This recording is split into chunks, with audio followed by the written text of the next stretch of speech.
Having a credit card can make or break you financially if you're not smart about it. Today, I want to talk about how to stay on a credit card debt and maximize using credit cards to your financial advantage. Because sadly, most people who have credit cards don't really know how to use them and end up going into debt, furthering their financial crisis. Because most credit cards are going to be really high interest rates, being, in the 20%, 25%. But here's how you can avoid that. Simply treat a credit card like you would a debit card. If you don't have the money, don't spend it. If you can't immediately pay it off, then you shouldn't even think twice about buying it. You have to use it smart and use it to your advantage. If you have credit card debt and you're just making the minimum monthly payments, the banks are making so much money off of you and profiting off of you not knowing any better. And a lot of times it's not really people's fault. They're just not really taught how to use it. Now, credit cards can be a very slippery slope, and it can almost be kind of like playing with fire. If you turn into Avatar, you're a firebender. You can use it to your advantage and use it really well, because there's many cards that have lots of perks. Like right now, I have the Apple card, so I get 1 to 3% cash back on any purchase. There are travel cards that you can get airline miles. So there's tons of use cases for using credit cards, but that's only if you're using it smart and able to actually pay it off at the end of every month. If you pay it off every 2 weeks or so, that's probably better, but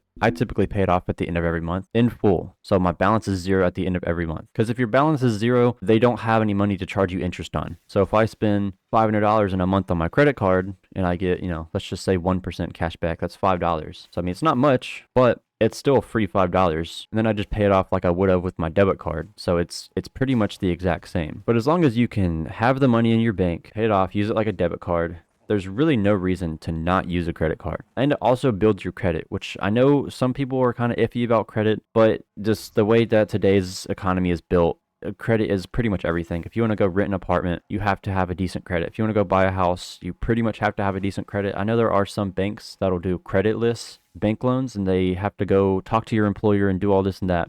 But just to save you a headache, if you just have a good credit score, it'll help you in the long run. Dave Ramsey would hate me on that one. If you can pay off your credit card, not use more than like 30% utilization. So if you have a $1,000 limit, try not to use more than $300 at a time before you pay it off. Then you can very easily slowly build your credit. And over the course of like a year or two, you can go from like a 500 credit score to like a 700. I opened my first credit card when I was 18, and now I'm 23, and just slowly paying off my credit card every single time throughout the past 5 years. I now have a 773. So the way I have it personally set up is I have my Apple card, which unlocks the Apple savings account, which is a high yield savings account. It has 3.65% right now. So that's where I keep my emergency fund of $10,000. So at the end of every month, I'll be getting $30 to $50 a month. And plus all the cash back that I get from my card automatically gets deposited directly into that savings account. So it can just build and build on top of it. I'm just going to take anything extra above $10,000 just to invest even more. You can do something like that. You could just have a high yield savings account, because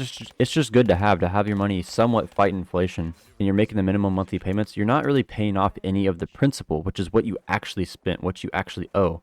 You're mainly paying off all the interest, which is why it feels like you're not really making any progress when you're just making the monthly payments, the minimum monthly payments. So the way to get out of this, I think the easiest way is with the debt snowball, is if you have multiple credit cards all maxed out. Start with the smallest card first. Keep making monthly minimum payments on all the other cards. Aggressively put everything you can towards the smallest cards first, and towards the smallest loans or whatever you have first. Because then once you pay that off, you can use all that extra money you've been paying towards that to do the next one. So it's literally just like a snowball. So like you pay off the first card, use all the money for the first card, plus the minimum payment on the second card, then you pay off the second card. You can use all the extra cash for the third card, and then once you're done, you have all this extra money. And if you kept saving that, like let's say you were spending $300 or $400 a month just on credit card payments, you could use that to invest and be a millionaire by the time you're 50. So it's kind of a no-brainer just to try to get out of debt and stay out of debt, because like who wants to owe someone else money? I hate that feeling. I want to be financially free and free of all interest, free of all debt, because who wants to own that? So yeah, key takeaway from this video: try to stay out of debt. If you already have credit card debt, try to pay it off as fast as you can, aggressively as you can.